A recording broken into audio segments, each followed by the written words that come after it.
react to things going on in the world. And let me tell you this. We got a jam-packed episode today. We got a juicy-ass episode today. It's filled with thought-provoking stuff. It's filled with messy stuff. It's filled with new news, breaking news, right? All sorts of stuff. It's going to be a very, very good episode of the show. As I'm always live, right? So just let me know if you guys can hear me okay. I would appreciate that. You guys know sometimes the audio issues are rearing their ugly heads. So if you guys can hear me okay and you're watching live, make sure you comment down below or leave it in the chat down below. Now, if you're part of the hashtag replay gang and you're watching this, appreciate you for coming through. Make sure you leave a like on this video. First and foremost, subscribe to the channel as well. Again, my name is Sutton Def. I do realize some of you guys are watching through the Purple Rain Podcast YouTube channel, which this specific show, Sutton Reactions, will no longer be on the PRP channel here soon. So if you do want to continue to watch Sutton Reactions, you have to follow the actual Sutton Reactions YouTube channel, which if you just go on YouTube and type in Sutton Reactions, like you see it right down there, excuse me, you'll find it. But I'm going to put the link in the description too. I'm going to put the link in the description as well. So look out for that if you're part of the hashtag replay gang. Let me see. We got the live chat in here in full effect. Listen, here's another thing. For everybody who watches live, I know I'm late, right? I normally go live in the morning times, but I had a very rough morning today. Well, not even so much rough, just busy. Had some running around to do. And as you guys know, I'm still a little bit under the weather. I'm still a little bit sick. So also bear with me with my voice. And, if I have to mute my mic for anything to sneeze, sniffle, all that stuff, you just know that's why. Just know that is why. I'm still a little bit sick. I'm getting over it, though. I'm getting over it. So that's good. But I got to give a shout out to everybody who's here in the live chat.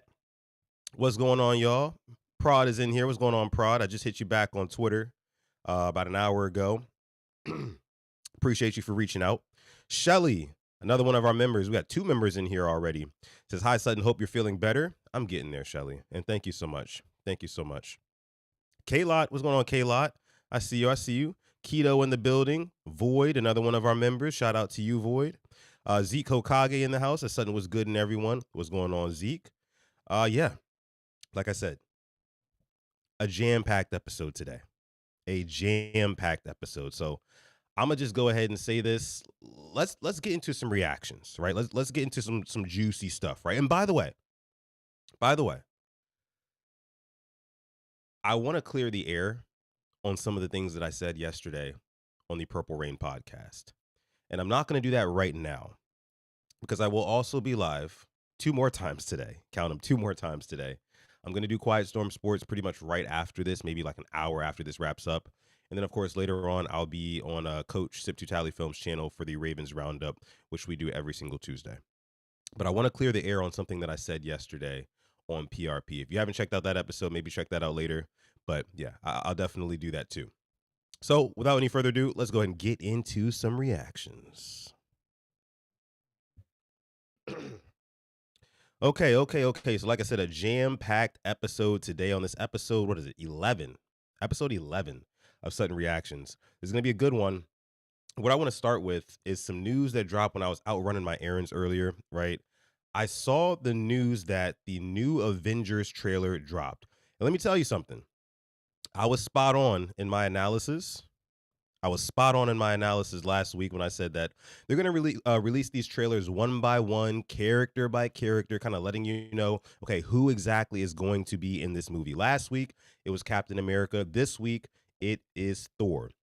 So let me go ahead and bring this up on screen for you guys here, share my screen with you guys. As you know, I cannot play the trailer in full screen, 1080p. I have to play it through here or else copyright will definitely strike me down. So let's see. Father, all my life, I have answered every call to honor, duty, to war.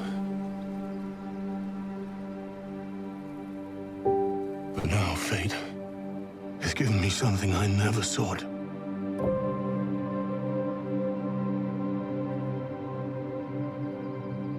A child. A life untouched by the storm. Lend me the strength of the old fathers, so that I may fight once more, defeat defeat one more enemy and return home to her. This is gonna be fire. Not as a warrior, This is gonna be fire. but as warmth. Let me tell you one thing. To teach her not battle, but stillness. Well, it's almost The kind I never knew. Please, Father, heed my words. there we go. Thor will return in Avengers Doomsday. So I mean, and let me tell you this.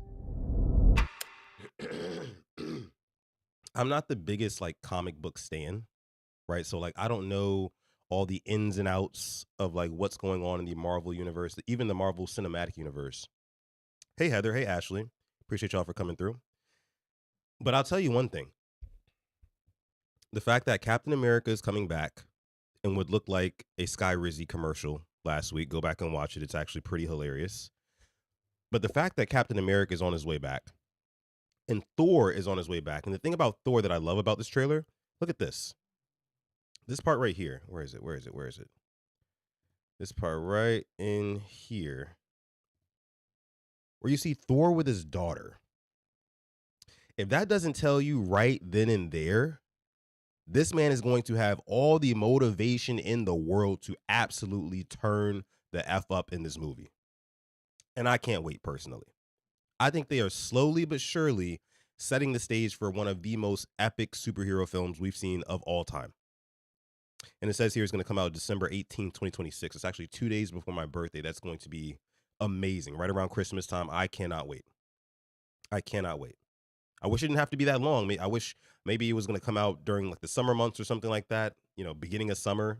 That'd have been awesome too. But hey, take your time, Marvel. Take your time. Do what you need to do. Make sure you give us a great movie. Because you guys have been kind of slacking. You guys have been slacking for a long time now, Marvel. Ever since Endgame, pretty much, every movie has been hit or miss. Void says in the chat, talking about, they said Steve Rogers, not Captain America, so keep that in mind. Well, that's true. But I also saw, if I'm not mistaken, I saw Steve Rogers picking up the Captain America, you know, the breastplate or the torso thing, his suit. So I would assume at some point he's gonna put that on in the movie. I think that was pretty clear foreshadowing.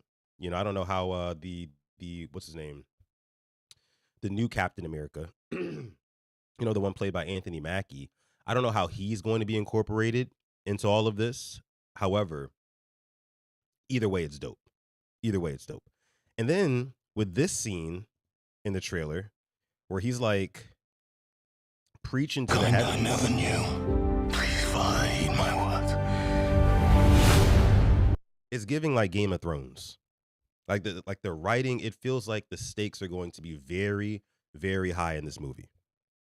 And I can't wait. I cannot wait. Zeke says, I can't wait for them to restart X-Men. Yes, I also agree with that. I typically love whatever the first installment of an X-Men reboot is. You know, the ones from the 2000s.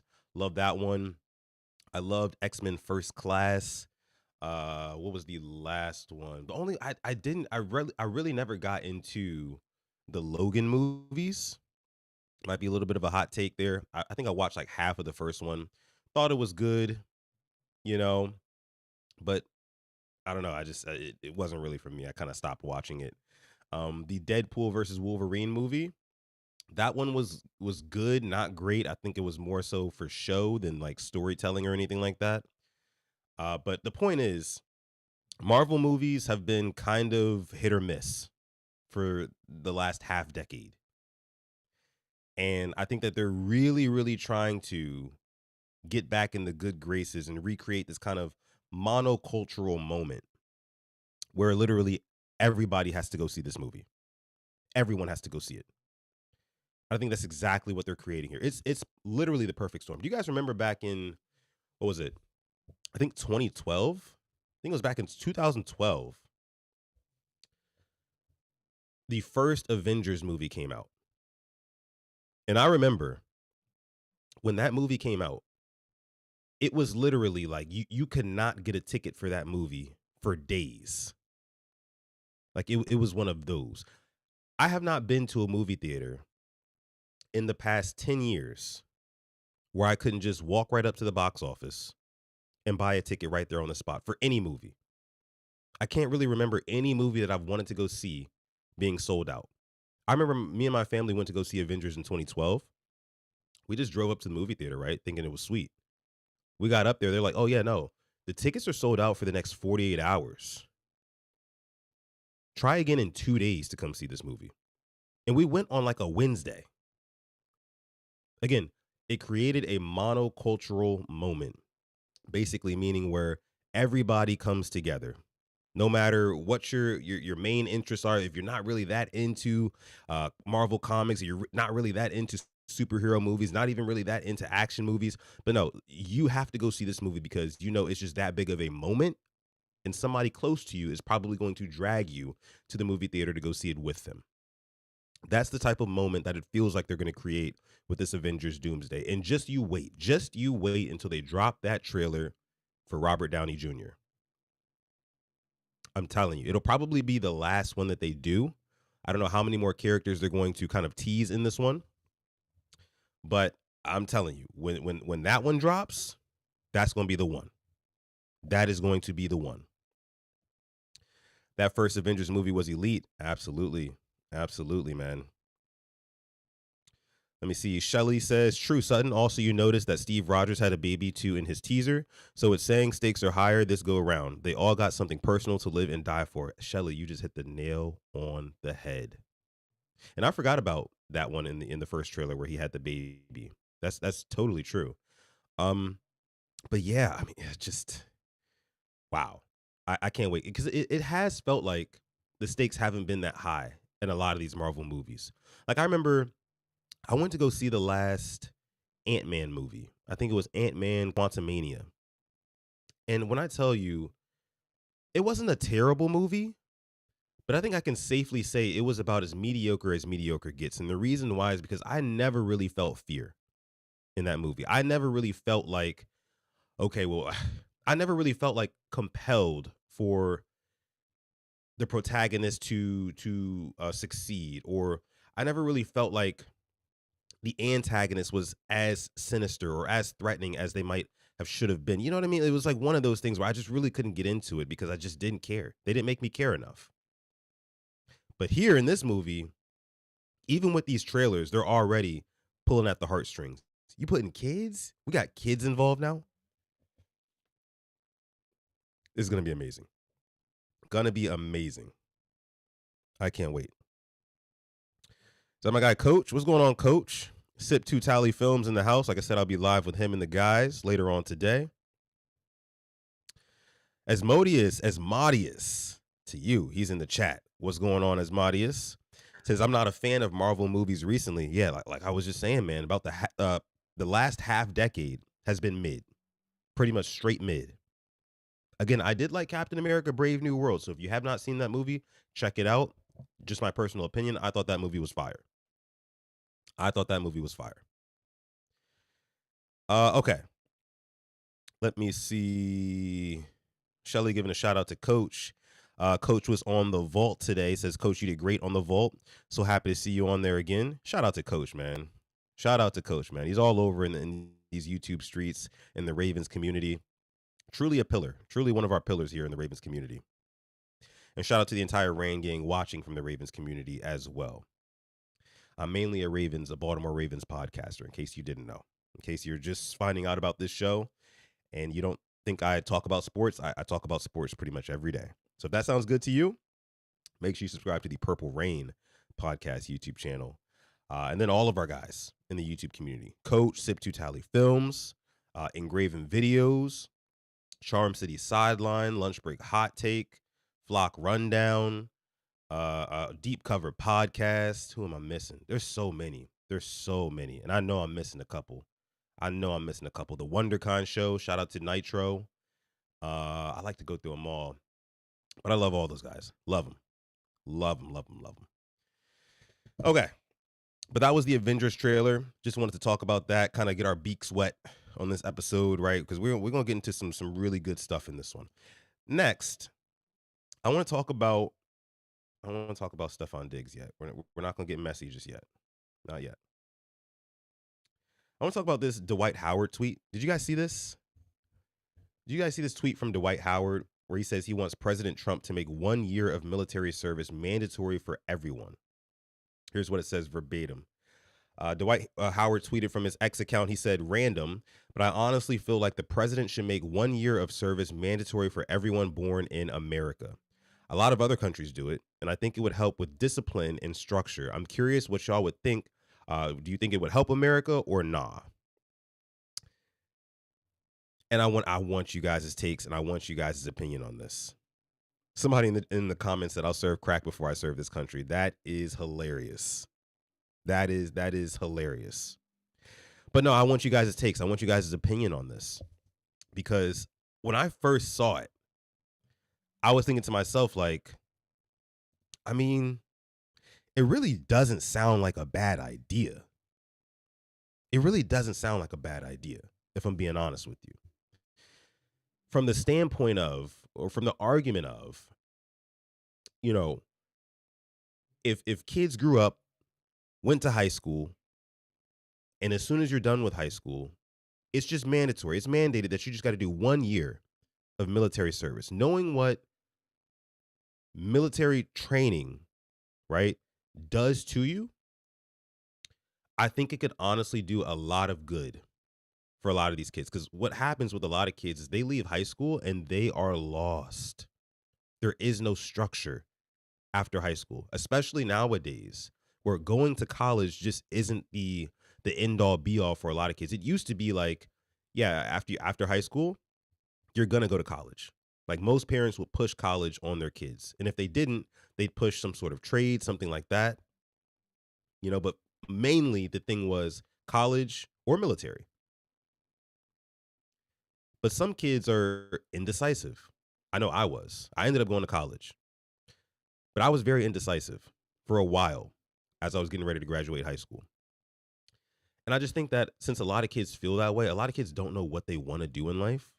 A lot of kids are lost by the time they turn 18, and a lot of kids are brain rotted more than a lot of us watching are, because a lot of us watching right now are older, probably age, again, 25 through 45, somewhere around that area, which, trust me, I know is not all the same generation. But I'm talking for like the kids who are still in high school right now. All they know, all they live and breathe is TikTok, Instagram, social media as a whole, video games, right? Clout, and brain rot. It's even worse nowadays, again, with cell phones, TikToks, and stuff like that. Sip to Tyler says 48, sir. All right, well, I'll bump it up to 50 then. I bump it up to 50. But yeah, all of this is brain rot nowadays. And I feel like that contributes to a lot of kids not knowing what they want to do and just kind of showing up lost after high school. You don't know how many kids that I know who literally just have no plan. No plan, and not even just no plan, but like no goals, aspirations, nothing. I do think that 1 year of military service would be a kick in the ass for a lot of kids. It would straighten a lot of kids out, right? It would instill in their brains discipline, core values, things like that, respect. Some kids don't have that. Some kids don't grow up with that. And I think that it could be used as like a machine to, like, for lack of a better word, spit out more contributing human beings. Now, the logistics of it all, I'm not sure. I'm not sure how you would work that all out with, taxes and things like that. I'm not really sure. And I'm sure there would have to be many more military bases built. Many more military bases built and a lot more money being pumped into the military, which is already a fuck ton.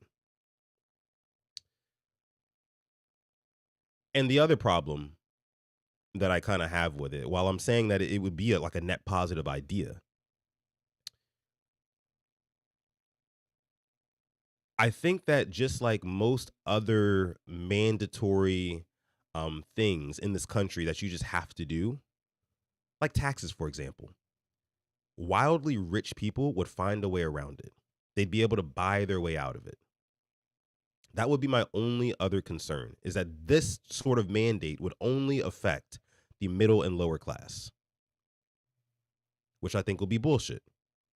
So while I think it's a net positive to have something like that, just to provide, like Dwight is saying in this tweet, some structure. I think where he's coming from is a good place. I think he's coming from a good place. But at the same time, man, it does come off a little bit tone deaf because of how the 1% of this country, they wouldn't go for it. They would think that they're above it. And again, they would buy their way out of it. They would buy their way out of it every single time. Let me see what you guys are saying here in the chat. Again, let me know what you think down below in the comments. If you're not watching this episode of Sutton Reactions live, comment down below. Do you think that 1 year of mandated military service would help or harm America? And honestly, the effects of this you wouldn't really see until maybe 2 generations from now, right? It would take a while, and there'd be some growing pains with it. I do think it would be a net positive, but again, everybody has to participate, no exceptions. If you call yourself an American citizen, you would have to do it. And it's only 1 year. And after that 1 year, you're free to do what you want. You can go to college, all that stuff. And as I'm talking through it, one more issue is that people would argue this down. They would argue it down. And I would mainly assume it would be probably the left who would argue it down, and they would argue that it's stripping, Americans of their freedom, and it flies in the face of the Constitution and all things like that. And maybe even some people from the right as well would disagree with it. But I think the overwhelming majority on the left-hand side of the aisle would be like, absolutely not. I'm more nuanced on these type of ideas. Like, I don't really lean one way or another. Actually, I do tend to lean left. But ideas like this are interesting to me because of how I feel like it could impact society, again, 2-3 generations from now. But again, let me see what you guys are saying here in the chat. Let me see. As Modia says, does that mean they'd actually allow me to get in? I tried to enlist when I was in high school, but I was rejected due to asthma. That's another thing. Again, the logistics of it all, I don't exactly know how they would do it. I'm sure they would. Yeah, if it was mandated like that, I'm sure there would be more laxed, physical training and things like that. Like the part of it that's so physically demanding for people who have, different ailments or issues that they deal with bodily wise is, I think that they would probably not stress that enough. They wouldn't stress it enough for it to like really, I guess you could say do anything to, or maybe no physical activity at all. Maybe it's just all mental stuff that they have you do. A lot of military training, a lot of what it is, it's very mental, very mentally taxing. And I've never been in the military myself, but literally my entire half of my family is military, all branches. And I've worked around a bunch of military people as well. And they all kind of act the same. They all kind of act similar. No cap, I've considered immigrating to South Korea to raise a family there for that reason. Interesting. Void says discipline starts in the house. How about mandatory parenting classes? That's not a bad idea either. I do think that also, because I like this idea better, Void. I like your idea better. I do. And the reason being is because if you have mandatory parenting classes that teach discipline and respect and core values and things like that, you can take what you learn from those classes as a parent. You can take what you learn from those classes and then go put your own style on it while still keeping kind of like the core values. Okay, this is what children need, right? This is how you should XYZ, You could put your own spin on it. If you send a 17 or 18-year-old to the military, you don't know what type of propaganda will be pushed on them while they're in there. That's another thing. So for that reason, I do like Void's idea better. The problem is most parents, again, probably wouldn't take too kindly to being said, okay, you got to go to mandatory school now. No, you've been out of school for X amount of years, but go back to school, learn this curriculum on how to parent and things like that, which a lot of people would take natural offense to, and rightfully so, especially coming from the good old government. Again, people just don't trust the government. Hell, I don't trust the government. But it's definitely an idea. It's definitely an idea. Let me see.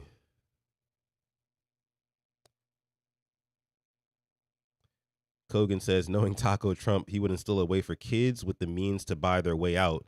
And just like the draft, it would only affect the lower income households. And that's the issue. This administration that we're currently underneath would not be the administration to put something like this together that Dwight Howard is saying.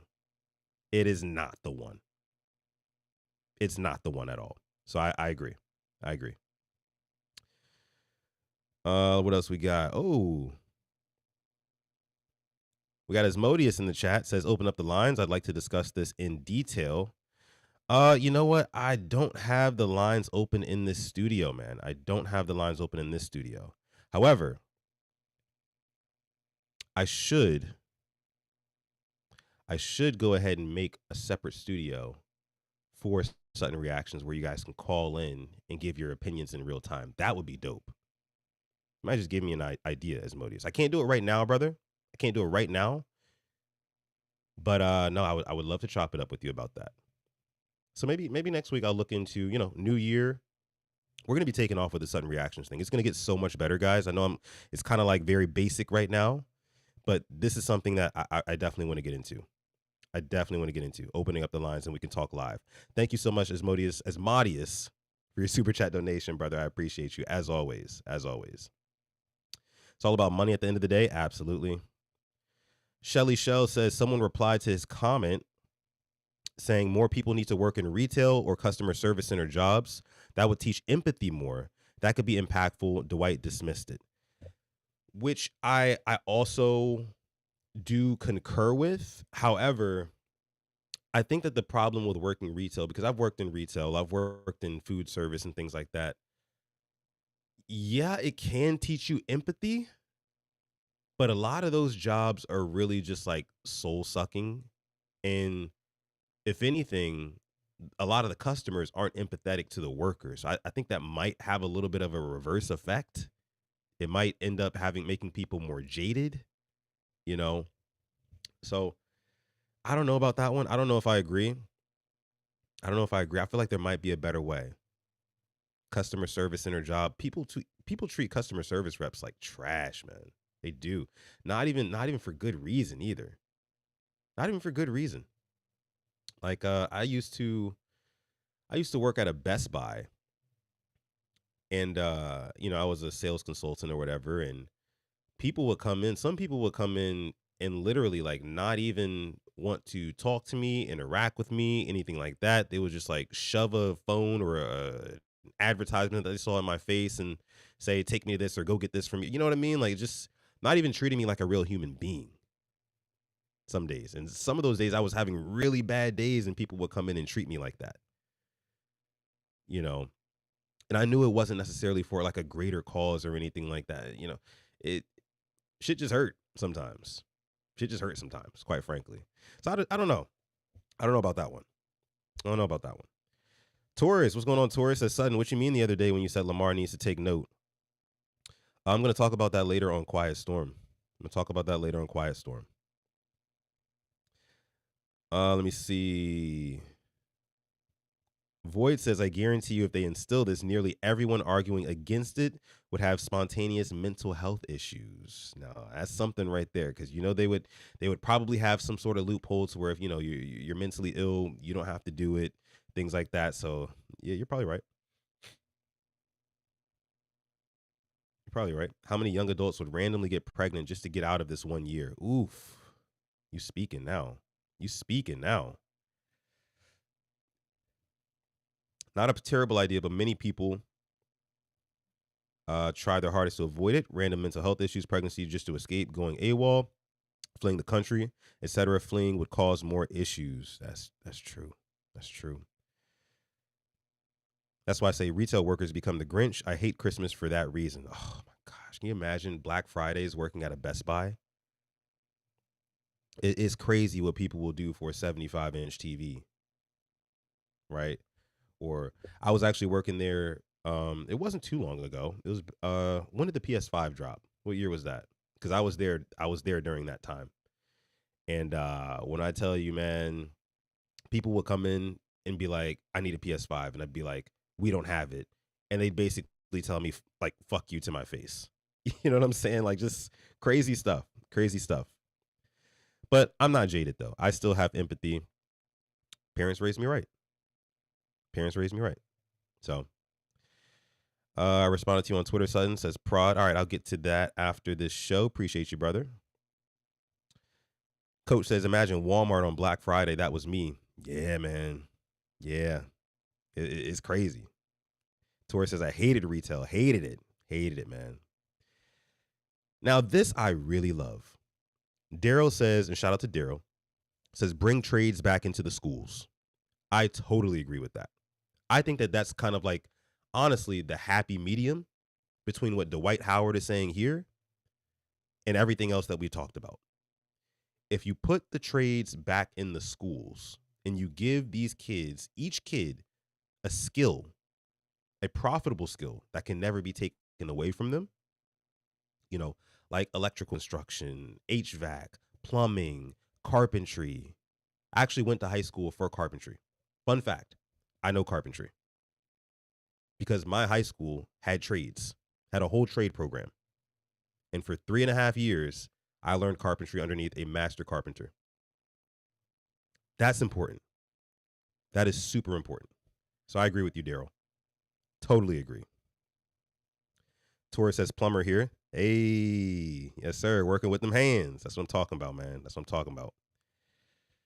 And Mike agrees. Mike, another one of our members, shout out to Mike, says get your kids, get more kids doing trades, apprenticeships in school, work study, dual credit, and 2 years of community college. I mean, you cooking. We cooking now. Chat, we are cooking with grease now. We got 71 people watching live here. This is actually the most viewers we've had on Sutton Reactions. So shout out to you guys. If this is your first time watching, again, this is Sutton Reactions with your boy Sutton Def from the Purple Rain Podcast YouTube channel, where I react to any and everything that catches my attention, your attention. You can send it to me. Of course, you see down below. You can send topics to my social media on Twitter or Instagram at Sutton Def. Make sure you guys like this video, subscribe to the channel as well. Appreciate y'all. All right. Let's go ahead and move along here. Let's get into what we came to get into next. Let me see. What do I have? Do I have anything else in here? I think I want to do. All right. I got one more before we get a little messy. Guys. So just bear with me. All right. Let's take this down. So I was listening to part of a podcast earlier with Atlanta rapper T.I., aka Tip, legendary. And he was talking about artificial intelligence and how artificial intelligence, also known as AI, how that impacts the music industry. And this is wildly interesting to me. Fascinating. By the way, might I say, before I turn this video on for you guys to watch, T.I. is a genius. He speaks very fluently. You can tell he's a very deep thinker. You know, so anybody who thinks he's just like a rapper turned actor and now apparently he's going to drop a comedy special next year, he's not that. This guy is an intellectual, and this is what he had to say about AI music. How do you guys feel about AI as in general, and AI as it pertains to the music industry? Let's take a listen how T.I. feels. What do you think about, like, because obviously AI music is pushing up. That's the big question and the big debate and the big thing here. What do you feel about the artist-wise? Man, I think it's dangerous, and initially, I've been emphatically against it. You know what I'm saying? However, I will say, I talked to Dr. Dre, and, he was telling me about, he producing for Bruce Springsteen, and, he telling me that he's using some AI stuff. He sent me some stuff that he did on AI, and he was like, nah, it still work. You still have to be talented and program it to do what you want it to do. It's just an advantage, and it's almost like if everyone else has access to it and they're using it and you're not, then you're gonna be left out. Then you're gonna be left behind. Mm-hmm. And when I thought about it from that perspective, By the way, really quick, I think that's dangerous. I think that's very dangerous saying that. Oh, because Prod is in here too. Prod, you make music. This is perfect. I want to know how you feel about this. But I think it's dangerous to say what T.I. just said. As much as I just, big them up, talking about how he's so smart and things like that, he's saying, like, it's a tool that if you're not using it, you're going to get left behind. The only problem that I have with that is that, like, it's not like this is a tool that you're using to manufacture cars and you're in the car industry, right? You're like, or to make a product or something like that, where you're just trying to literally produce on a mass scale, and what that does is benefit everybody. This specifically with AI music, if you use it and you have that mindset of, hey, if I'm not using it, I'm falling behind, eventually all the real music will get washed out eventually, because they go on to talk about how it's still like AI is, of course, it's AI, but you still have to kind of work to program it to do what you want it to do. So it still takes human input, right? That's what they're going to argue. Let's keep listening. That perspective, I kind of understood it. And then there's this other young lady, my wife, she brought her to me. It's like a real soulful singer, a black girl. Zane Monet? I think so. The girl that's making all the noise. Yeah. My old lady, she brought it to me. Probably, man, top of the year. I was like, hey, man, here, look at this girl, this AI. We need to sign her. I said, how you sign me? I ain't fucking with that. You know what I'm saying? And then she come back. Now look. Now would you look? I told you long time ago. But I found out by watching the interview of the true human being that it really is a girl that kind of, looks like the girl. Yeah, she's writing the songs. You know what I mean? And she trained it with her voice, but that ain't exactly how she look. Yeah. And probably ain't exactly how she sound. You know what I'm saying? Yeah. But it's still her. She's writing the music. So I think that to me, I mean, I was doing the whole thing I was doing here at your studio, right? That was all with Suno.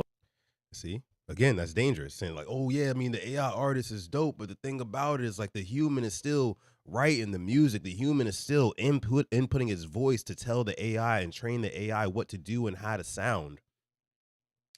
But it's like, how long until they don't need the human anymore to do that is the point. There's so much music out there and information out there already. And the name of the game behind AI is automation, right? So eventually all of this stuff is going to be automated and you're not going to need humans at all. And that takes away from the art form itself. Let's keep listening. Suno, that whole setup I was in here with for that time, right? And that was a whole thing where they set up the cameras to film us doing AI music. And even in that meeting, that's why I had like real people that played like Double A and all them come in and check it out. But in that meeting, Double A is a producer. You never met Double A? Oh, he's a bad boy. Okay. He was up here with us when we was doing that. But I had him come in and check it out and all them kind of mess with it. And then that's when you really saw the tool kick in, because you're like, oh, okay. Oh, okay, I see now. Because you still gotta do your thing. You still can tell the difference. And even when I get people that distribute records with us, the way I can tell it's AI is usually by the cover, because that's true. You haven't got cool enough yet. If you're a real artist, you're gonna get your cover to kind of match your music, right? Where when they give you AI covers, it's kind of, here's the sunset, what it is, right? So I'm like, okay, and then if it's a rock record that's going crazy, I'm like, okay, that's probably AI, right? But I feel like it's gonna in the next, I can't even say in the next year because it's going so fast right now. Right. Like in the next few months, even the amount of, I mean, you got a #1 country record, got a #1 R&B record. Like, I think it should be a different category. It needs to be a category. I think it should be a different category. Like, you know what I'm saying? Like, as you chart, I don't think AI records should chart with natural human being records. It should be an AI chart. It should be. You know what I mean? And I feel like it's kind of like a tool, you know what I'm saying? And a tool can be used to make things better, or it could be used as a destructive weapon if it falls into the wrong hands. Message. And is abused. So, you know, the only problem you're gonna have with the labels with it, like, think of yourself as the label though, like when they're sitting there going, okay, we got this record now that's actually moving records and selling and streaming and generating us money, and we have no cost with it.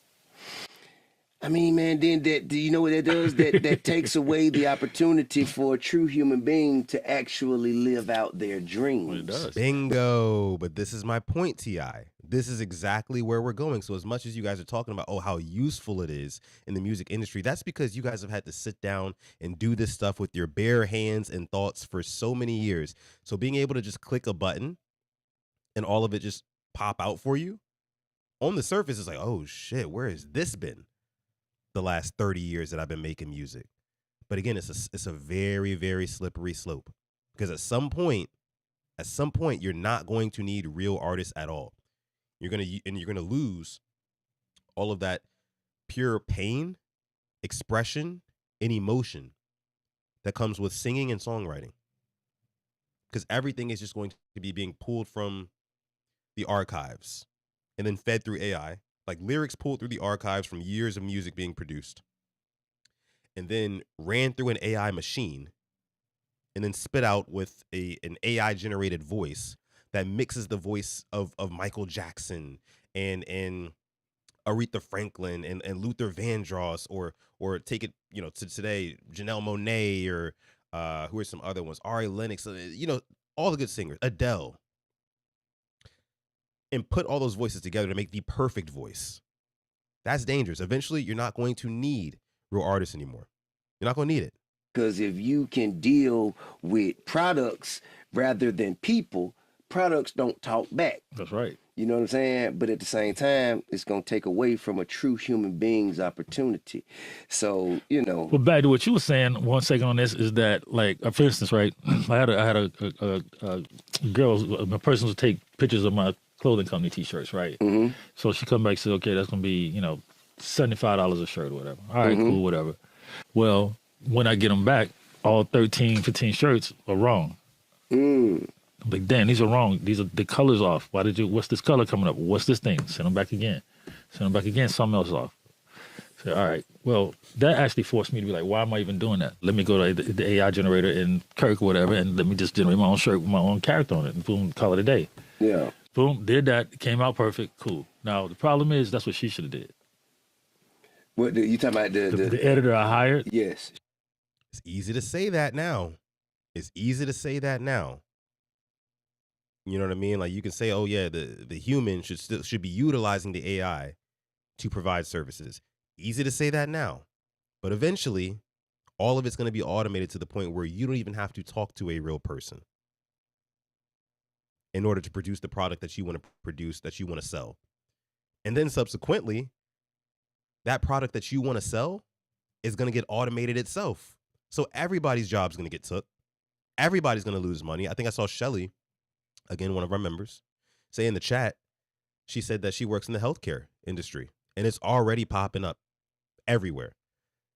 Speaking of healthcare industry, just really quick before we get back to this video, I remember when I was maybe like 5 years old. As you guys know, I'm 30 years old now. So this was the year 2000. And my grandma took me to a hospital. She had some sort of a appointment, doctor's appointment, something like that. And I remember seeing robots strolling through the hallways, like R2-D2 type robots. And I can't remember exactly what they were for at the time. Again, this was years ago. 25, almost 26 years ago. But for us to be like on that train back then, I can only imagine what it looks like in hospitals nowadays. I can only imagine. Shelly, I would love to hear more about your experience in that. Honestly, I would. All right, let's keep watching. Let's finish up this video. There's not too much more left. She wasn't AI. using the tool. Got it. So then, so she lost her job. That's how she lost her job. Yeah, she didn't. And that's why I'm not going to go back to you again either, because now I can just do this and I have it right there instantly. That's fair. Done right, done better. But That's what you fair. should have done is when I hired you, you should have did that and sent it to me, and I've been like, wow, this is amazing. Can I send you the rest? Right. Because if I don't even have to go through the AI, I don't need to. You should be doing that as the creator. That is true. It will be someone's opportunity to utilize AI and make you so impressed because you thought they did it.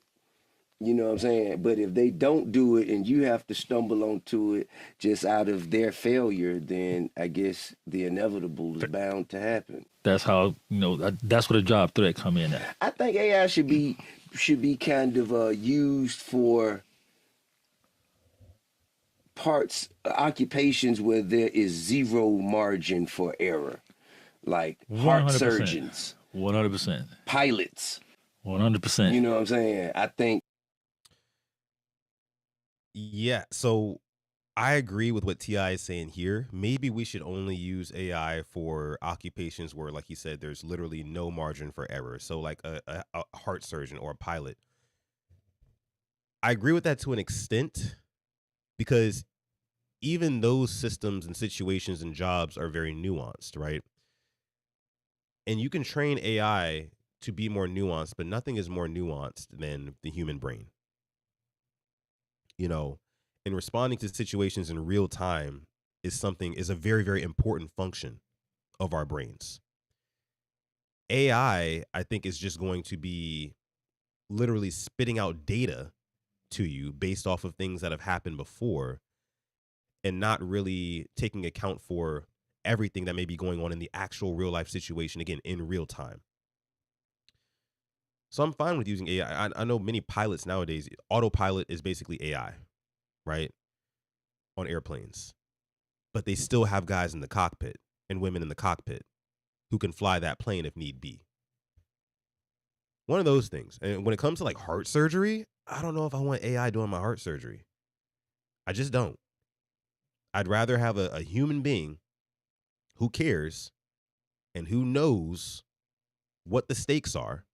Again, that word that came up earlier, stakes. The stakes are very high in situations like that. I'd rather have a human being who knows what the stakes are in this operation, and a human being who will ultimately be held in a system, who will ultimately be held accountable if anything were to go wrong to me. You know, AI is not the end all be all, guys. It's really not. It's really not. I think my guy Prod had a question in the chat. Again, Prod, one of our members. Shout out to you, Prod. Says, if you needed surgery, would you see, this is what I'm saying. Would you want AI to do your surgery or a doctor? Would you want genuine art or AI driven art? This is what I'm saying. It's exactly what I'm saying. I want an actual doctor. I want somebody who has a brain, a heart, a conscience. I want somebody who has all those things operating on me. I do. It's a good question, though, Void. Very good question. My guy Andre in the house. What's up, Andre? Says, what's up, Sutton? This is my first time being able to make a live in here. Appreciate you for coming through, man. Appreciate that. Longtime watcher of the Purple Rain podcast. All right. I think we just about finished this video up. That, you know what I'm saying? Like, if you have zero margin for error. It's a 6-minute video, but no I loved every second room for of it. no truck drivers. You know what I'm saying? Where motherfuckers need to drive without having to rest, without having, you know what I mean? I think those are the things. But the people who are existing in those areas of employment right now should be the ones programming them. You know what I mean? So I think the job should go from the human actually having to do it themselves to the human kind of programming the tool that won't make a mistake. That's how you use it. See, the problem is machines make mistakes. Machines make mistakes all the time. There are countless movies, video games, other mediums of media as well that have warned us about this very thing. And again, I just think we're on a slippery slope when it comes to AI. I'll tell you one thing. If we don't start making kids go to the military after high school and this AI stuff really starts to take off, I mean, in 30 years, I don't know where we would be.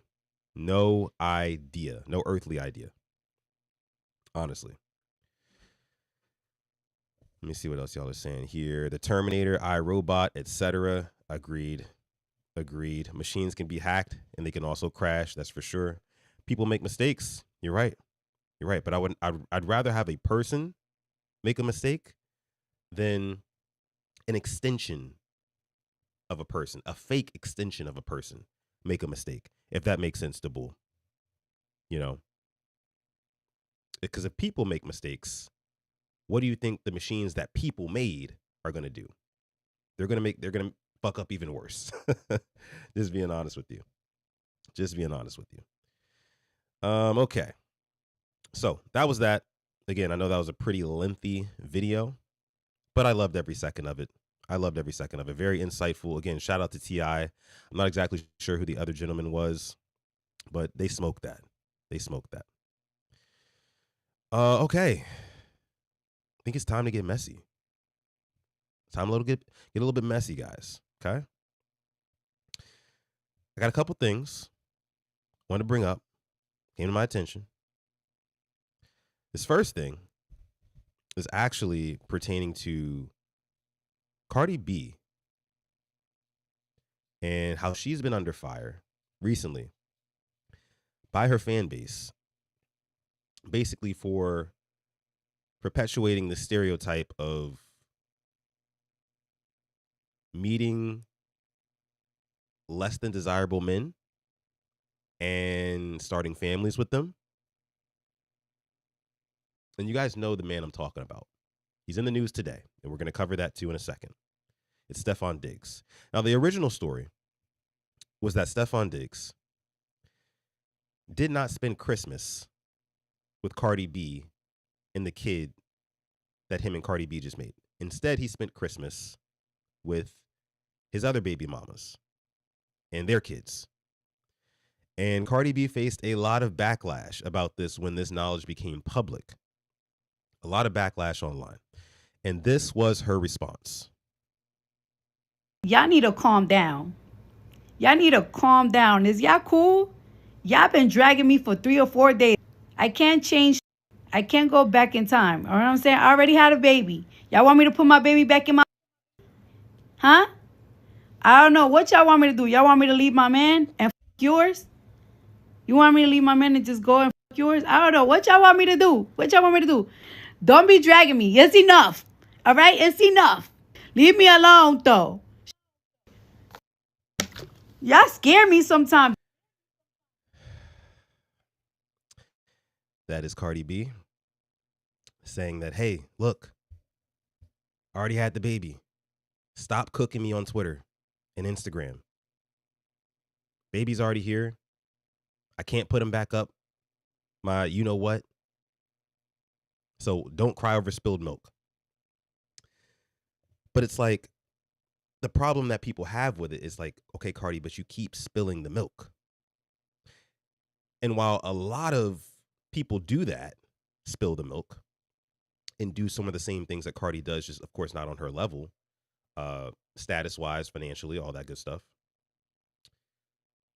But what the problem is with somebody like Cardi B doing it, who so many people I feel like look up to, so many little girls look up to, it kind of lets them know, puts it in their brain, and this is just my opinion, that like that is what's normal.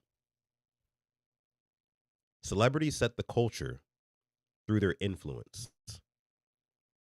You know, so to get up on Instagram Live,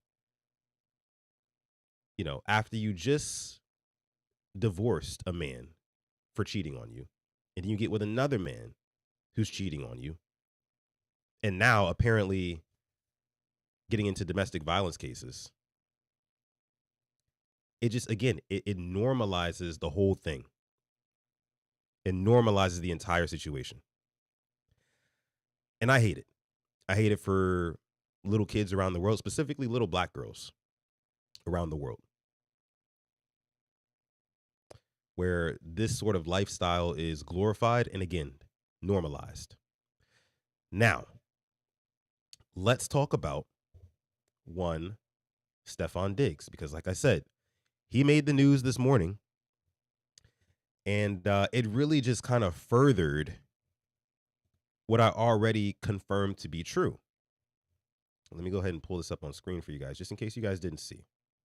Just in case you didn't see. Let's pull it up. Let's pull it up. Here we go. Cardi, we'll get rid of you. Put Diggs on the screen. New baby daddy. This report came from our good friend Ari Myrov. Says a report came out this morning that Patriots wide receiver Stefon Diggs is facing strangulation and assault charges stemming from a December 2nd incident. Excuse me, guys. You guys know I'm a little under the weather. And the team just put out this statement. The Patriots are aware of the accusations that have been made regarding Stefon Diggs. Stefon has informed the organization that he categorically denies the allegations. Let's stop right there. When I hear them say that Stefon Diggs, quote unquote, categorically denied these allegations, that means he used some sort of technicality to say that, hey, I didn't do exactly what I'm being accused of doing, but I did do something. I did do something. I'm not all the way clean and squeaky. That's what it tells me. That's what that tells me. But let's keep reading. Let me see. We will continue to gather information. Oh, wait, by the way, the Patriots said that they support Stefon and said they'll continue to gather information and will cooperate fully with the appropriate authorities in the NFL as necessary. Out of respect for all parties involved, and given that this is an ongoing legal matter, we will have no further comment at this time. So again, the headline again says, Stefon Diggs is facing strangulation and assault charges. Strangulation and assault charges. That's a lot to take in.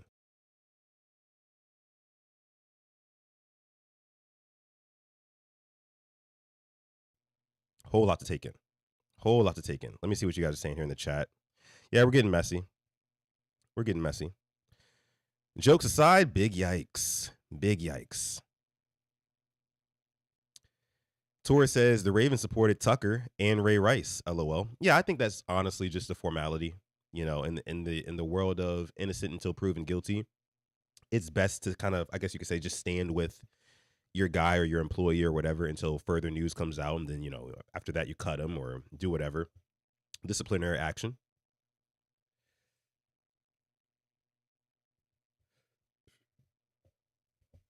'86 Ghost says she went from an Atlanta nigga to a DC nigga. Bad to bad or bad to worse. I didn't know Stefon Diggs was from DC. I thought he was from Baltimore. I thought Stefon Diggs was actually from Baltimore. I think he is.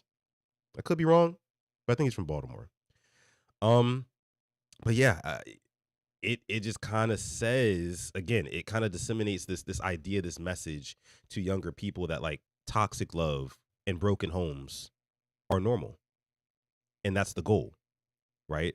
As long as you can be lit and, you know, you can flex on Instagram a few times and post a couple of vacation trips and maybe have a baby or post a ring if you do get married or whatever, it kind of absolves the whole toxic side of the relationship. Who cares about that side? It's all about how we present ourselves to the world. Are we lit? Are we popping? Do we have status? That's what matters nowadays. And it's sad. It's really sad. I hate it. Andre says maybe she's okay with this. Probably don't want nothing super serious anyway. My only issue with that is, I mean, if that were the case, you could have just stuck with Offset. You could have stuck with Offset, you know? Let me see. Prod says Nikki isn't helping that case either, for real. Yeah. Nikki, she's we talked about her, I think, last week. She's a mess too. Another really bad example right now. L celebrities for sure. As Modia says, the problem with Cardi, she's sloppy, but she made it. It makes that same sloppy behavior allowable to the younger female generation. That's true too. That's true too. It goes to show, like, hey, like, again, I'm rich, I'm famous, everybody loves me, knows me. You know, I don't have to worry about anything. I'm just in these toxic relationships. And Cardi advertises it like it's fun, almost. Like it's fun. And that's the sad part. That's the really sad part. I hate it. I hate it. Can't stand it. Says Nahi from D.C., right outside D.C. near Montgomery County. I didn't know that. And then King Lee says from Baltimore. Diggs is from Gaithersburg, Maryland. You guys are all over the place. All over the place. Motherfuckers will be bleeding out and go live instead of calling EMS. This is what I'm talking about. It's all about the drama. It's all about the drama. I hate what this, again, I hate what this communicates to our youth. You guys remember how I mentioned earlier on the show, everything that our youth is seeing now is through social media, brain rot. And this is no different. This is no different at all. And the impressionable minds of kids who, let's say, smartphone age. So I don't know when you guys got smartphones, but I would say probably like, 13 to early 20s. Because once you get into mid 20s, 30s, and stuff like that, your prefrontal frontal cortex is developed, and you can kind of compartmentalize this type of behavior and recognize, right, that like, okay, that's some bullshit. I may like her music, I may enjoy her music, whatever, but like she be on some bullshit. To a 15-year-old who just got their first iPhone, an Instagram account, and her older sisters or whoever she looks up to loves Cardi B, is going to look at situations like this and be like, okay. So if I just grow up and, I just marry a rapper or a ball player, it doesn't really matter if he beats the shit out of me. It doesn't really matter if he cheats on me. It doesn't really matter if he gives me a baby and then just leaves me high and dry. I'm going to be lit. I'm going to be financially secure, all that stuff. Because the thing is, most women aren't going to end up where Cardi B is at financially. Most people overall, period, are not going to end up where Cardi B is financially. And this doesn't just go for women and young girls. This goes for young boys and men too. Speaking of young boys, you got guys like NBA Youngboy out here, quite literally, who literally has spawned and birthed many like hood terrorists, should I say. It's the same garbage message that I just, I would love eventually to see kind of take a turn for the better, and we see more positive stuff. We have more positive role models to look up to, things like that. You guys know what I mean? It's again, like Shelly says in the chat, it's glorifying toxicity. Glorifying toxicity. Can't stand it. And Stefon Diggs, I don't know how this is going to impact, the Patriots playoffs. Let's talk about that, right? Because as of lately, Stefon Diggs has been Drake May's go-to guy. Stefon Diggs just had a phenomenal game against the Ravens, of course. I think he had like 139 yards receiving or something like that, something crazy. And then this past week, he has another really good game, has one of the catches of the year. So if more news comes out about this and the Patriots sit him down, which I'm sure that they do not want to do. I'm sure. I think they said January 2nd was when, things will start to get put into motion for this, and maybe Diggs won't be able to participate in football activities. Now, again, that's before the Super Bowl. I think they said that's a week before, or I don't know, did they say January 2nd? Because that's actually in a couple of days. I could be wrong about that. December 2nd. Let me look up some more of this Stefon Diggs incident. Stefon Diggs. See if I can find another report here, because I saw something earlier, guys. Oh, and then Trayvon Diggs. Trayvon Diggs got released today. I forgot about that. Stefon facing charges and his brother got released. It's not a good day for the Diggs. Not a good day for the Diggs. Let's see. News.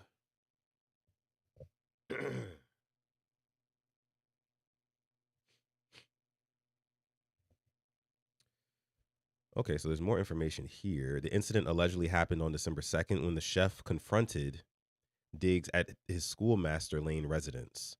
She reported redness on her chest and shared text screenshots with police, who couldn't reach Diggs despite multiple attempts. Diggs' attorney calls the claims unsubstantiated and tied to money issues, while the 13-3 Patriots affirm their support for the receiver leading them with 82 catches and 970 yards. The NFL is monitoring, as league conduct rules could bring discipline amid playoff prep. So the NFL might step in. The big dogs, NFL might step in and say, hey, look, you got to sit down. You got to sit down until all the air is cleared on this. And that would devastate the Patriots. It would devastate the Patriots. Devastate them. Where was the thing I saw about something when he was going to be arraigned? Maybe it wasn't true. Maybe they deleted it because it wasn't true. Not sure. But this could have playoff implications written all over it. Again, T's and P's, thoughts and prayers to all parties involved. Thoughts and prayers to all parties involved. However, this definitely has playoff implications written all over it. It does. It does for me. But we'll see. We'll see. We'll see. Okay. Enough about Stefon Diggs. Enough about Cardi B. Andre says, I'm a little old, but I can't bump Youngboy. All his music sounds the same. Yeah, I don't bump it either, bro. I don't bump it either. I had a little stint where I liked a couple Youngboy songs, but it was just a phase. It was like a 3-month phase that I was into it. Mike says, click on the article. Let me see if I click on the article. Let's show me something better here. Let's bring you guys on over. It's the Boston News. See if I can find this in here really quick before we get out of here. Before we move on. We're not done yet. We stay in messy. Let me see. Oh, here we go. The veteran wide receiver is currently scheduled to be arraigned on Friday, January 23rd, just 2 days before the AFC Championship game is scheduled to be played. So again, this could have some playoff implications. Strangulation and assault charges is crazy, though. And, I've heard a lot of allegations levied against, what's his name, Stefon Diggs, because some people are trying to say that he is gay, which there's no problem with, of course. And he's never come out publicly and said that, but I don't know. I've always found something a little bit feminine about having the wherewithal in the mindset to put your hands on another woman as if you guys are physically equal or would be physically equal in a fight. I've always found that to be a little bit feminine. Like, you must think that you're on her level, if that makes sense. Physically, right? We're all equals here. But physically, most women don't stand a chance in a fight against a man. So to openly hit a woman, I just don't think it's ever that serious. And I think it speaks to a shade of femininity. I do.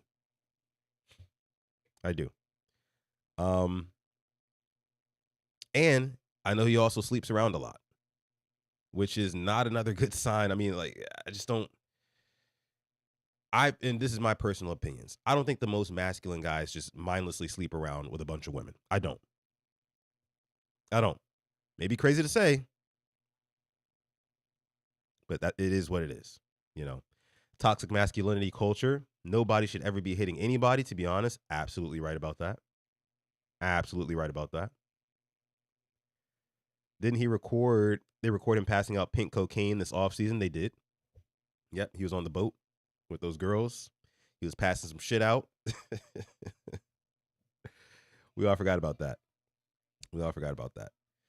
Let me see. With the way that the current culture is, you never know what kind of person you're dealing with. That's true. Here's my thing, Asmodeus. Here's my thing. We got to be better judges of character. We have to start peeping out red flags. See, I think the problem with a lot of people who say that, oh, this person changed up on me, they were totally different, they're not the person that I thought they were. No, they probably showed some signs that they were the person that they ended up being ultimately. You just ignored those signs. I like to put it like this. Don't treat the red flags like Six Flags. Okay? It's not a fun time. It's not. So, with that being said, guys, just again, always be on your 10, be on your toes, peep things out, notice things, notice body language, notice how people react, their mannerisms with certain things, how they treat other people, right? A lot of times that'll tell you right there. Because if somebody is treating you with the utmost love and respect and adoration and things like that, but then they turn around and treat their family like shit, or they treat retail workers like shit, servers like shit, anybody else like shit, should tell you, be foreshadowing, that they're probably going to treat you like shit at some point. Just saying. Just saying. Just saying. Yeah, it's true. Gotta let this stuff play out. It is confirmed that he actually, or is it confirmed he actually hit the woman, or did she press charges? I don't know. But the fact that he said he categorically denies what she's alleging here, again, to me, doesn't have to do you guys, but to me, tells me that, hey, I might not have done X, Y, and Z, but it doesn't mean I didn't do anything. Right? I could have did ABC. I just didn't do what she said. Again, it's all nasty. Again, thoughts and prayers, T's and P's to everybody involved. T's and P's. T's and P's. All right, let's move on. Let's move on. Last video. So, our guy, former NFL superstar, Cam Newton. As you guys know, he has his multiple shows and podcasts nowadays, and he's actually doing a really good job. He's actually very successful with it, and I wish him nothing but the best in all of his endeavors. But sometimes he can get a little bit messy too on his shows, right? And I guess the other day he had Natalie Nunn on the show. And their interaction is going wildly viral right now. And I want to go ahead and share with you guys probably the highlight from that interaction. Let's take a listen. Why should a man take a baddie serious? Because I pay the bills. Because I'm a boss. So how much more serious does it need to get? You're talking about you. I'm just saying baddies. Baddies pay the bills. All my baddies get money. Every last one of them are rich. I know what I pay these girls. They make more money than anybody in America on a 9-to-5, on a you got a good job. My bitches is paid. Okay. So at the end of the day, you said, why should anyone take a baddie serious? Because we pay the fucking bills. Why should a man? Because we pay the bills. That's cool. Yeah. What if you're dealing with a man? It doesn't matter. Well, first of all, I deal with Jacob, and but my baddies, I got a couple of baddies that I'm not speaking in no wait. your So my baddie Anna is dating an MLB player. Okay, they get money. He makes more money than her for sure. She don't give a fuck. They don't care. Yeah. Baddies don't care. But what I'm referring to is it's not necessarily about money all the time, and I think no, you said that. By the way, let me just say really quick. I think where she's totally off base right here.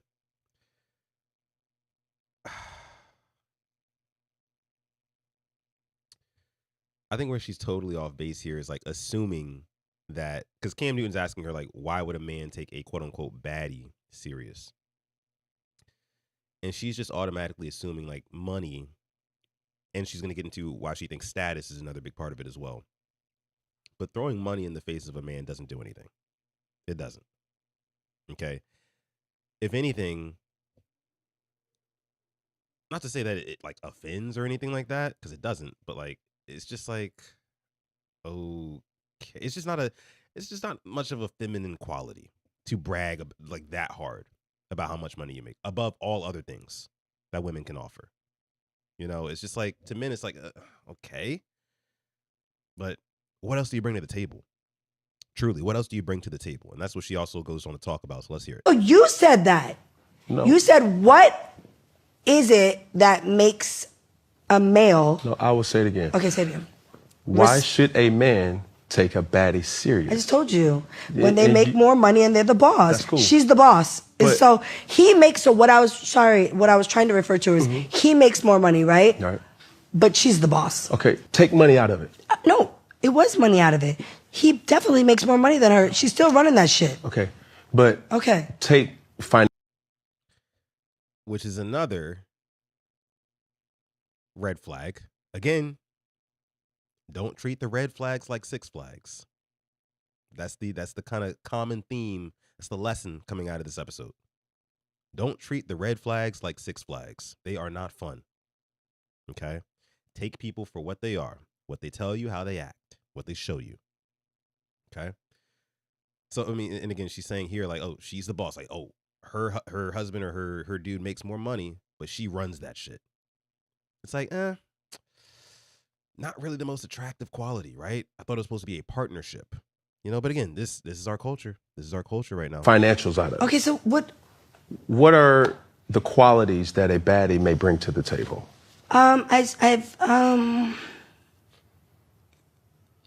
She's definitely more popular than him. I don't even know who the fuck he is. So if he want, respectfully, I don't watch Major League Baseball, but if he wants to be like with a young, successful baddie that is an it girl, that's what she's bringing to the table, because she's...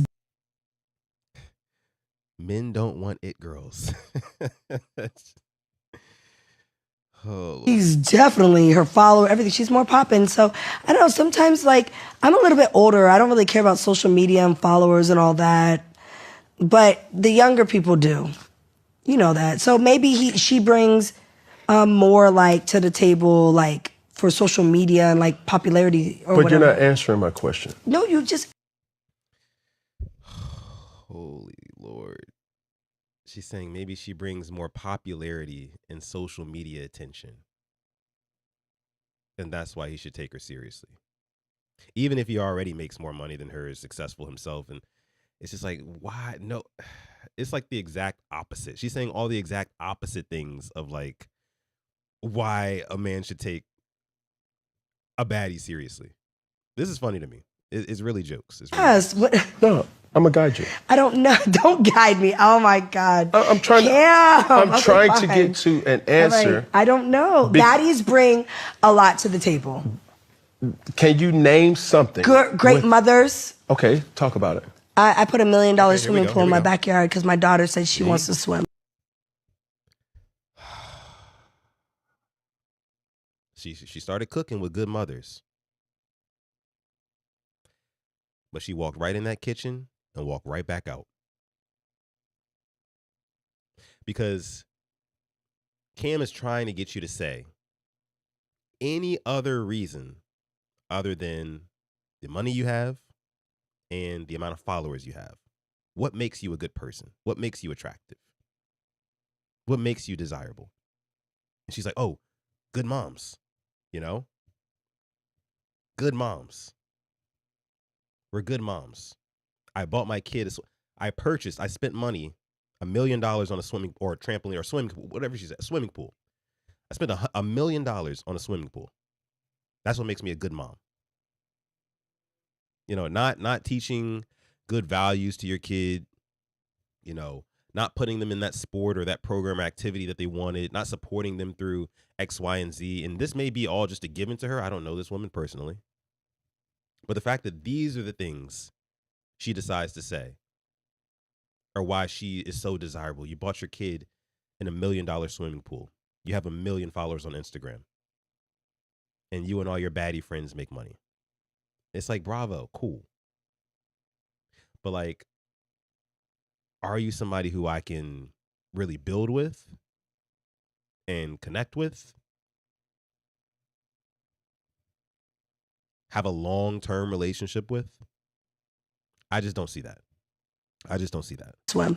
Okay. So I put a pool. It cost me $909. It was like $1 million. Okay. I put him. Wait.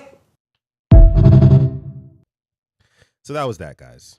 That was Natalie Nunn on the Cam Newton podcast talking about, you know, why men should take quote unquote baddies seriously. And again, like we talked about with the Cardi B thing, and some other topics that we've had on here, I want better for my people. I want better for my people, man. I want us to get out of this sort of idea that, or this culture that kind of perpetuates and glorifies, again, toxicity and glorifies greed, right? glorifies all the things, a lot of the things in sin, a lot of the things in literally the Bible, if you believe in that, right? That they say you're not supposed to fall into. I just, how did we get here? That's another conversation for another day, but how did we get here? Somebody walk me through it, because I really don't know. Voice says swimming pools cost $1 million. What she get back there? I don't know. It must have been a huge swimming pool. I mean, a swimming pool definitely cost $1 million. It definitely can cost $1 million. You know, there's all sorts of construction and whatnot, and then getting the water in there, and you know, designing it, and all. It's a full job. It's a full job. Now, it would probably have to be a pretty big swimming pool, I would imagine, for it to come all the way up to $1 million. But yeah, yeah, I did think that was a little excessive as well. Definitely a little excessive.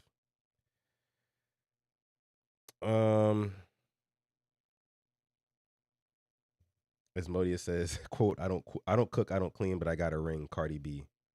Oh Lord. Voice says she was cooking, then she burnt the bacon. Started cooking and burnt the food. And the only reason I said she started cooking is because she said being a good mom, which is, yeah, that is a quality why a man should take you seriously. If you're a good parent, that bodes well for us and our family.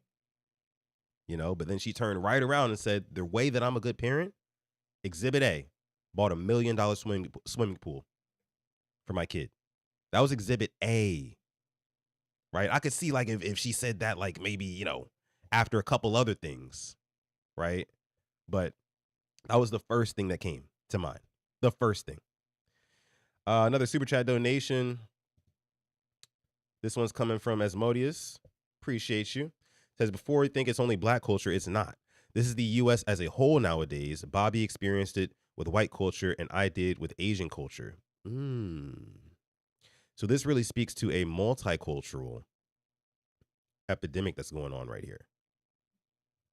That is interesting, because I can only really speak for the black community, but I would love to hear that perspective, Asmodeus. Again, another reason why I got to start doing some call-ins on this show, because I want you to elaborate on that. Easy G, and thank you so much again for dropping the 5-piece super chat donation here, making it rain here on the Purple Rain podcast, and also Sutton Reactions. Appreciate that. Let me see. Easy G says, I don't think she understood the question, to be honest. I think she understood it wholeheartedly. I think what she was trying to do was purposely troll Cam Newton. And her response to that whole entire interview kind of alludes to that. Let's take a look. Why should a man take a baddie serious? Nope, not that one. Here we go. Sorry, guys. This one.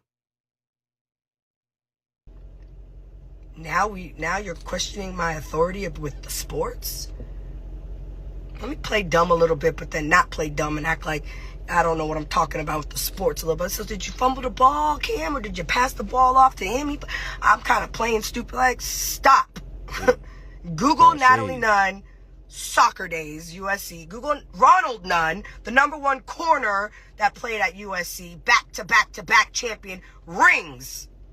Didn't get there and lose. Got there and performed. Got there and won. Okay.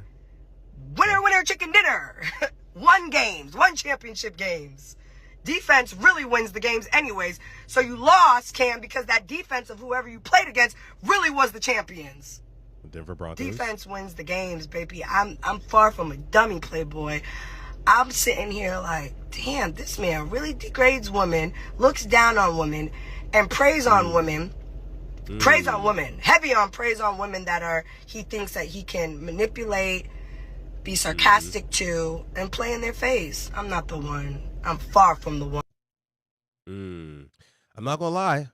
No, I'm not going to lie.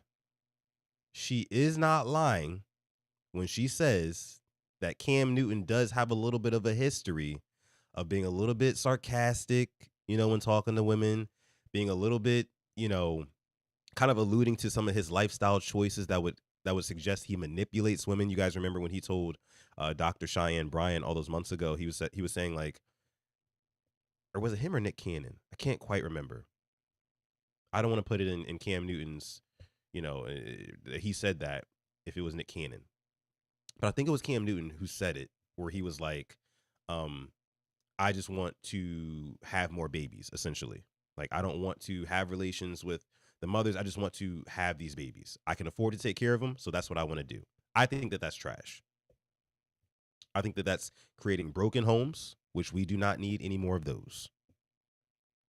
So if her whole kind of MO for going on the podcast, her whole purpose for going on that podcast and talking to Cam Newton was to just kind of throw shit in his face and really not take him serious, I think she accomplished that. From the one, I'm far from the two. What, you think I'm dumb? I didn't want to answer his dumbass questions. How about that? And I didn't. And I interviewed him and he answered mine. My favorite answer was, because I was scared to jump on the ball. God, Natalie, you're fucking good. Maybe I should start a podcast. Oh, no, you don't have enough time for that. You have too many shows right now. Too many shows, too many big shows. Gotta stay focused. But someone said you didn't answer any of the questions. I didn't have to answer the questions. He answered mine, though. Yeah, so you see, she got what she wanted. She wanted to go on that podcast, kind of publicly embarrass Cam Newton, not really take him serious. You know, the line of questioning. Well, I did not watch the full podcast myself. I only saw clips on Twitter. I'm sure there were other questions that led up to the why should a man take a baddie seriously? Like, Cam Newton likes to talk about that sort of stuff, right? And he likes to talk about that sort of stuff in a way where, kind of like how I was just talking, like, we don't really agree with that, like, sort of extreme, you know, kind of belief system, right? We don't really agree with that. But she wanted to get up there and really lean into it and not talk like, oh, well, you know, we don't necessarily mean that when we, you know, a lot of us are actually good at cooking and doing this and that. Like, he wanted her to go that direction. When in fact, she leaned into the baddie culture saying like, oh, yeah, like, point blank period, we making money. All my bitches is bosses. They make more money than the average American, whatever, or than most Americans, or whatever she said. We got all these followers on Instagram. She has to know that all the stuff that she's saying is superficial, right? And I don't know this woman. I don't follow her at all. This is actually probably one of the first times I've heard her speak. But I think she knew what she was doing. I think she knew exactly what she was doing. And it worked. And it worked because apparently Cam was pissed off. Apparently Cam was pissed off about it. King Lee says Cam do be on some other shit. Yeah.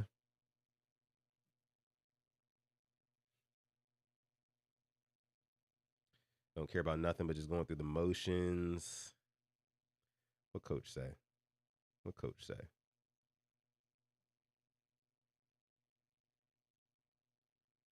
It says she was cooking spam. She wasn't cooking nothing but some spam, some Vienna sausages. You know what I'm saying? That's funny. Shout out to Coach. Shout out to Coach. But yeah, guys, I can only take so much of the mess. You guys know me. I can only take so much of the mess. I'm going to get out of here with that being said. Again, thank you guys so much for coming through to this episode of Sutton Reactions. Episode 11, I believe this is. It's probably my favorite episode yet. We've got the most people live watching in here. We've had up to 90 people watching live. Shout out to you guys. Again, the most people who have ever watched the show live. Make sure you like this video. Subscribe to the channel as well. If you're watching on the Purple Rain Podcast YouTube channel, make sure you subscribe to that. I will be live on that here shortly to do Quiet Storm. But if you're watching on the Sutton Reactions YouTube channel, big salute to you, because guess what? This show, Sutton Reactions, will exclusively be streamed on the Sutton Reactions official YouTube channel. You can find that by clicking on the link that's going to be in the description after this video. I haven't put it in there yet. But if you just want to go ahead and type it up, look it up, just look up Sutton Reactions on YouTube and go ahead and drop me a follow.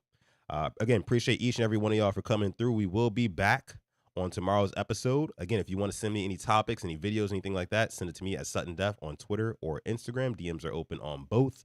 And with that being said, love you guys. And I'll see y'all, honestly, in a little bit. Peace.